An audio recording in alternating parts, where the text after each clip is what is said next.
This is really about understanding what vicarious trauma is and how you take care of yourself and get the resources that you need. It's just so helpful for life. Like, I wish we were all trained in this much earlier. Living in the world means trauma and vicarious trauma at some point. And so this you can take into all of your life, not just your work with the clinic. So first of all, what is vicarious trauma? Sometimes it's also called compassion fatigue. I like this definition. I like thinking of it as the emotional residue of indirect trauma exposure from hearing what other people have been through. That is hard on us as humans, like hearing that other people have been mistreated. So this analogy I find really helpful. We've all heard of firsthand smoke. You know that that's bad for your lungs. And also, most of us have heard of secondhand smoke, that if you're around a smoker and you're inhaling it, you're right there, you're getting some of that bad gunk in your lungs. But thirdhand smoke also exists and we're not all aware of it. So like if you smoke inside a room, it's going to get absorbed by the furniture in the room and it's going to be a part of the environment. And then people who walk into that room or live in that space actually do have detrimental health effects from thirdhand smoke. So you can think of vicarious trauma like this. It's not that it happened to you, and it's not necessarily even that you saw it happen to someone. It's that third hand being around the recounting of the trauma that can still have that negative effect on you. But it's very, very real. It's not made up. So the trauma responses for vicarious trauma are actually the same as trauma responses for people who go through that trauma directly. Any of the things on this list can happen to you if you are experiencing vicarious trauma. It doesn't mean all of them are going to happen to you, but take a minute to absorb this list and think about, both the physical and the emotional responses that you might have if you're experiencing vicarious trauma. But a step before that is just kind of signals. So something to consider is if you are experiencing changes in what's normal for you, that's something to pay attention to. Like if you're starting to avoid things you used to really like doing, if you think you're having more extreme reactions to everyday stressors, like you're in traffic and that is really, really on your nerves in a way that it's normally not. Or if you're delving or feeling like you want to delve more into coping methods that can get unhealthy or problematic if they become excessive, like withdrawal, isolation. I mean, we all have ways that this could be substances, like it could be just watching TV or playing video games for days on end and not seeing anyone else. Like there's things that we all do, we all have coping mechanisms. And as long as those are balanced, it's okay. But if we get sucked into them and we can't get out, they become an excess issue and can create, other problems in your life. Tuning into your bodily sensations is also a huge, huge help. Your body knows what's going on. Not all of us feel like we have, I guess, a fluent relationship with our body where we're always paying attention, but that information is always accessible to you if you stop and tune in to like, what am I actually feeling? What are my sensations that are going on? Like where do you carry stress? For me personally, I always feel it up in my chest first. Like if I'm on, a phone call and I'm getting bad news or something, the sinking feeling starts in my chest. That's going to be different for everyone. But what are your bodily markers that you're not feeling totally well? Paying attention to those things. So you can use that as a signal around how you're doing. One of the big picture things I want to communicate to you all is that trauma exposure is a reality, I think just of life in general, but also of doing this work, right? It's not actually about escaping that exposure or trying to buffer ourselves against it. It's about being thoughtful in how we handle it, and that's what's going to make all of the difference. So this segues into resiliency. This is a term around, what does it look like to get through trauma and be on the other side of it, having actually dealt with it?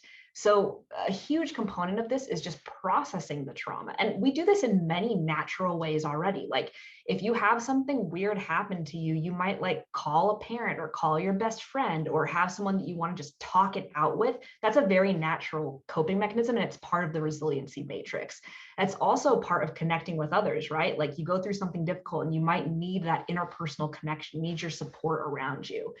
So those are things a lot of us, have already built into our lives anyway. Healthy thinking and meaning making are part of this too, right? Like, do you have negative self-talk around those hard experiences? Or do you kind of extend grace to yourself and say, yeah, that was a hard situation. Maybe I didn't handle it in the way that I wanted to, but like I was really going through something and I'm not going to beat myself up, or I'm not going to say things to myself that I wouldn't want to say to like my little sister, that kind of stuff is a good check on healthy thinking. And then meaning making again. This is just what we've touched on a couple of times already. Like it's the same for trauma that someone is experiencing in a really direct way as it is for vicarious trauma. When you're able to come through that experience and say, this helped me become a more compassionate person, or understanding that this other person went through something that was not a part of my history has really opened my eyes and helped me understand the world better. That's the kind of stuff around meaning making that helps us transform trauma or vicarious trauma into something that has substance and value in our lives. And it's really a part of what we need to do psychologically to cope with it. So I want to begin with is that there is a difference between your stressors. Did anyone hear that? Just to check on the audio again. You can hear? Oh, excellent. I don't have to connect my headphones. This is great. Okay, perfect. So let me tell you who these people are before we watch this clip. Jamie actually had our staff team read this book, Burnout, which I loved, and I've been Googling the sisters who wrote it ever since and trying to get more little tidbits from them. So they wrote this book called Burnout, and it's really about processing stress and getting a roadmap for dealing with the stress in our life. But like I said earlier, you can think of stress and trauma on kind of a continuum, and trauma is the side of the stress continuum where things get to be too much, so much so that your body just goes into a different mode and tries to just survive, right? So anything that we're talking about for stress or extreme stress applies to trauma as well. So we're just going to go ahead and watch this clip. Need to begin with is that there is a difference between your stressors, the things that cause your stresses, which is what Amelia was talking about, the unmeetable goals and expectations, your family issues and money. Those are your stressors. And then there's your stress, which is the physiological thing that happens in your body in response to any perceived threat. And it's largely the same no matter what the threat is. And evolutionarily, we know the threat response as being the fight, flight, freeze response intended to help us run away from a lion. So when you're being chased by a lion across the savannah of Africa, what do? You run, right? So you use all this energy that happens in your body, all this adrenaline and cortisol. Every body system has been activated to help with this escape from the perceived threat. Your digestion and your immune system and your hormones, everything is focused on this one goal, including your cognition. Your problem solving is focused just on this one problem, and it will not let go because your life is at stake. But you manage to get back to your village, and the lion gives up, and you jump up and down and shout, and people come and listen to you tell the story, and you hug each other, and the sun seems to shine brighter. And that is the complete stress response cycle. It has a beginning when you perceive the threat, a middle where you do something with your body, and an end where your body receives the signal that it has escaped from this potential threat and your body is now a safe place for you to be. Alas, we live in a world where the behaviors that deal with our stressors are no longer the behaviors that deal with the stress in our bodies. We are almost never chased by lions. Instead, our stressors are the capital T, capital F future, or our children, or a commute is like the classic example. The stressor, when people have commutes, it's one of the most stressful parts of their lives. And your body activates the same adrenaline and cortisol and digestion and immune system. And you finally get home, right? You have dealt with your stressor. do you suddenly jump up and down and feel grateful to be alive and the sun seems to shine brighter? No, because you've dealt with Right. the stressor, but that does not mean that you've dealt with the stress itself. This is excellent news because it means that you don't have to wait for your stressor to be gone before you can begin to feel better, because you can deal with the stress while the stressor still exists. Good thing, because most of our stressors are what are called chronic stressors that are there day after day, week after week, year after year. And I hope people are like, okay, so how do I complete the stress response cycle? And we have a list of like a dozen concrete, specific, evidence-based ways to help people deal with the stress response cycle. But just taking the example of a commute, you get out of your car or you get off the bus and your shoulders are trying to be your earrings and you're grumpy and cranky and still thinking about the jerk who did I don't know what. And what you do is jumping jacks in your driveway, or you go for a long walk around the block, or you just tense every muscle in your body, standing outside your apartment door, holding your breath, tense, tense, tense for a slow count of 10. And even just that little bit of using your body is what communicates to your body that your body is now a safe place for you to be. You have to separate dealing with the stress from dealing with the thing that caused the stress. And this need to deal with the stress in a separate process from dealing with the things that cause your stress is why the doctors telling me to relax was not going to be an effective means of recovering from burnout. I had to deal with the stress in my body. And if, let's say you get out of your car and instead of doing jumping jacks, you just say, okay, I'm going to relax now. Relax now. You relax. Not effective, right? You've relaxed, but you haven't changed your body's physiological state into one of safety. Totally.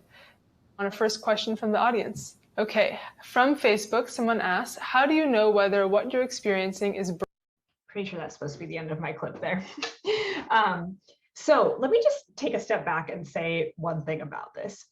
The temptation when you leave this training is going to be to disregard the stuff about your body, because we're primed by our culture to forget that it's not real. It's not as real as like, the notes you might have been scribbling down when we were talking about how to do client interviewing.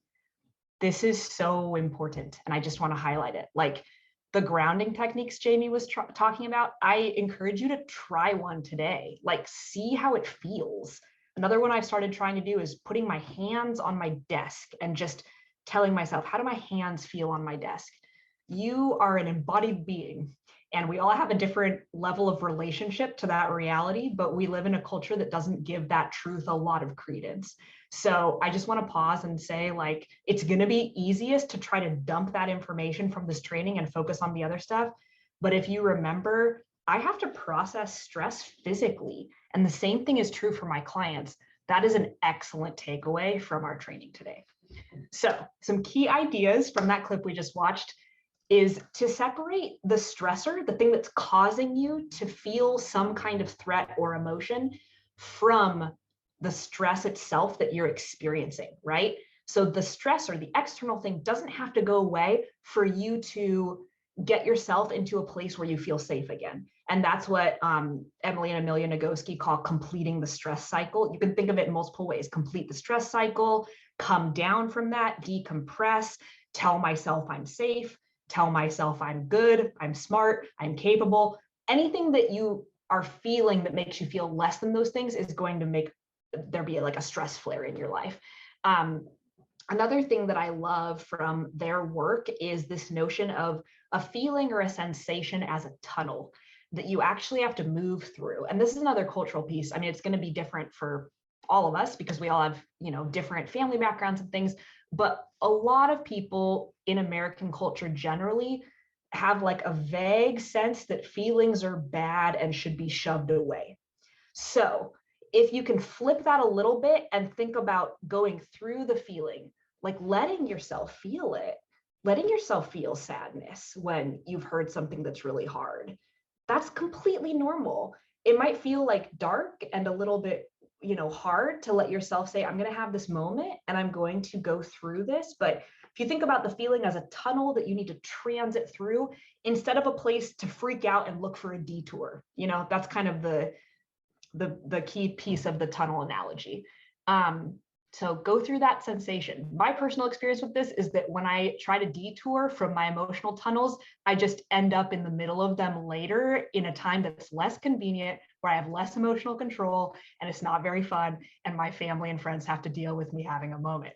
Like, I could have done that in the privacy of my own home if I had let myself go through the tunnel at that moment instead of pushing it off, right?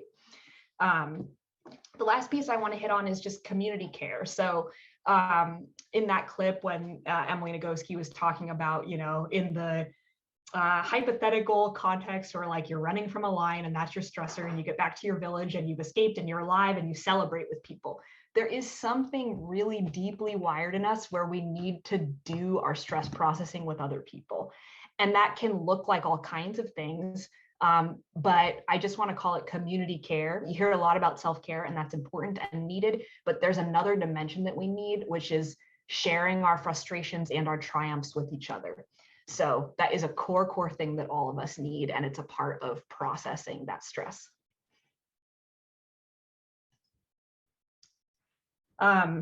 This is a great quote from Laura Vandernoot-Lipsky about just what to expect, right? If we're going to be doing this work, it's going to take a toll on us. And this idea of metabolizing trauma is kind of what I want to hone in on. I love this analogy that we need to digest the trauma through our bodies, through our minds, in the same way that you digest a meal. And it has nothing to do with whether or not you're committed to your client or committed to, working on human trafficking as an issue. If you're going to try to stay in this and have any kind of life of service for the long haul, you're going to have to metabolize the hard stuff that comes through your experience. And that's really a practice, a daily practice that you need to cultivate for yourself.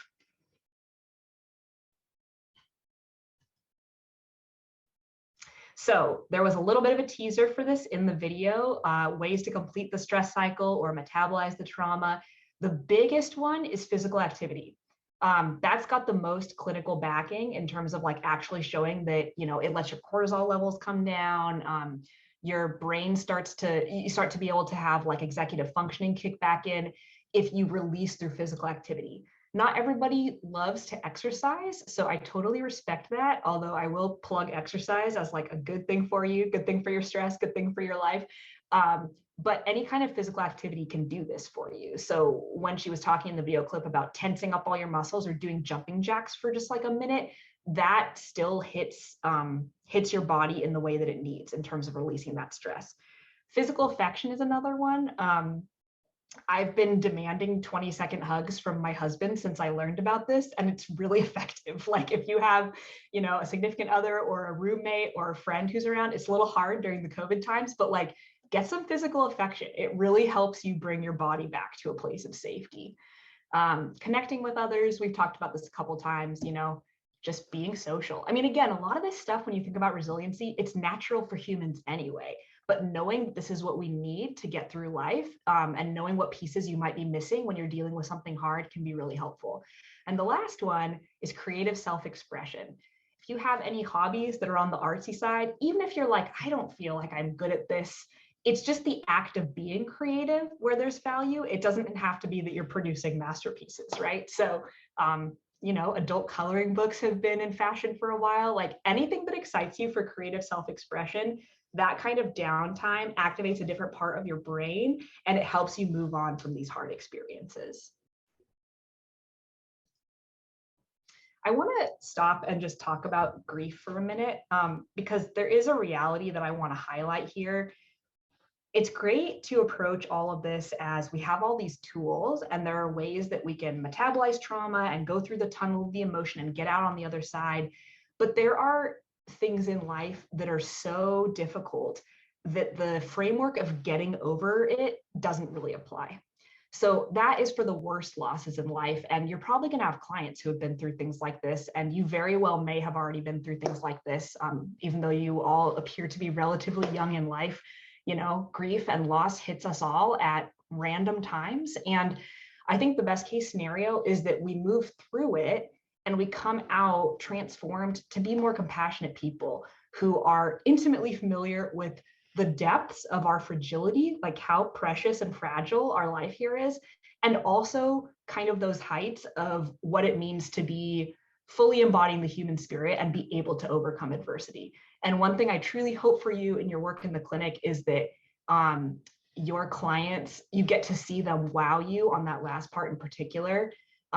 There's a temptation in doing this work to sort of come at it from, this perspective of like, I want to help people who've been through so much.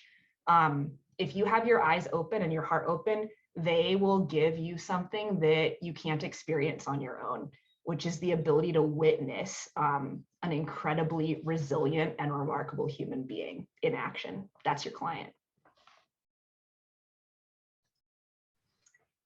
This is kind of a final reframing of what are we talking about when we're talking about self-care and dealing with vicarious trauma.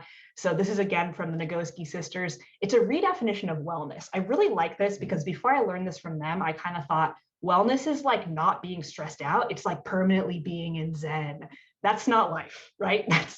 I mean, maybe for if you want to go live in a monastery, maybe, but wellness in modern life is the freedom to move fluidly through the cycles of being human. It's not so much a state of being as a state of action. So if you are having highs and lows and you are processing things and you are telling your friends and family what you're going through and you are getting some physical movement in and you're sometimes feeling elated and sometimes you're feeling really devastated and sometimes you're feeling creative and sometimes you're feeling apathetic, but you're moving through those states, you are practicing wellness in your life. And frankly, you're experiencing life as a human, right? That's kind of what a lot of this is about. It's not static. So what does this all look like down the road? What can you expect if you cultivate resiliency in yourself and in your practice? First of all, huge piece is a sense of purpose. Just being connected to something larger than yourself and having that as a motivating factor for your career and how you spend your days. Connecting to others too is a big part of this. Like you may find yourself having really strong emotional connections to clients. Of course, we always talk about like boundaries with professional relationships, but that's not bad for you to deeply care about the people that you're working with and to be rooting for them, for their success in life. That's just part of you being an attorney who is also a compassionate human. And the third piece is meaning making, which I've hit on a couple times already, but it is that bigger picture. What do we do with the raw material of all of this pain and abuse that we're seeing other people go through and that we might also go through in our lives? How do we take that raw material and refine it and make something beautiful out of it? And to me, that's a lot of what the resiliency of the human spirit does is, making those things that were just sort of chaotic and horrible into something with meaning. And that's another place where our clients like speak into my life a lot. In my experiences with them doing interviewing, it's like clients will say the most remarkable things sometimes about, I don't know, the meaning of life, the meaning they've drawn out of their trauma. And those moments are like really precious moments to be honored because that's what they're doing. They're doing the hard work of meaning making. And sometimes you get to witness that. And it's a really beautiful thing. So I just want to say special thanks to everyone whose materials we used for this presentation. So Jessica Emerson, I was trained by her and some of her stuff is in here. Dr. Brittany Greenbaum, who we had some quotes from. Jamie, of course, who presented the 4th module. A lot of this stuff is drawn from trainings that she made in the past that we've kind of refreshed recently. Erin, one of our other attorneys. David Baldwin, who does a lot of trauma training stuff that you can find online. And of course, Emily and Amelia Nagoski were just in that last clip, and they've done a lot of work on releasing us from stress cycles. So that completes our training.